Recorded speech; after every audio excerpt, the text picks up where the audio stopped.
पुण्यात पुढच्या बातमीकडे पोहरादेवी या ठिकाणी प्रथमच दसरा मेळावा साजरा होणार आहे। बंजारा समाजाला हवंय एसटी प्रवर्गातून आरक्षण आणि यासाठीच दसरा मेळाव्याचे आयोजन करण्यात आले। मेळाव्यात आंदोलनाची पुढील दिशा ठरली जाईल।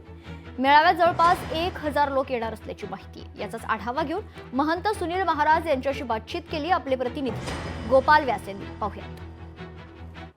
आज वाशिम जिल्ह्यातील बंजारा समाजाची काशी असलेल्या पोहरादेवी येथे बंजारा बांधवांचा दसरा मेळावा इथं पार पडतोय।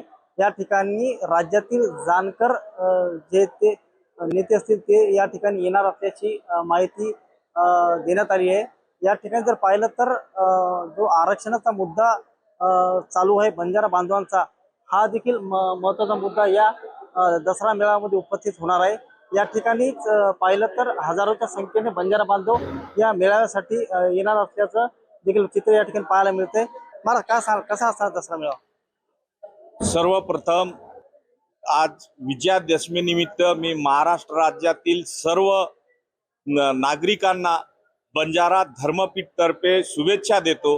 आज प्रथमच इतिहासामध्ये बंजारा समाजाचा हा दसरा मेळावा राज्यामधील महाराष्ट्रामधील पोहरादेवी बंजारा समाजाची काशी इथे दसरा मेळाव्याची सुरुवात होत आहे।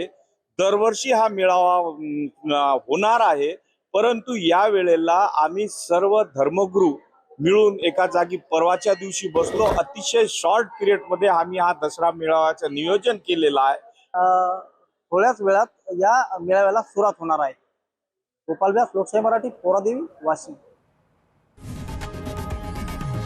लोकशाही मराठी ऐका, पहा, जागरूक रहा।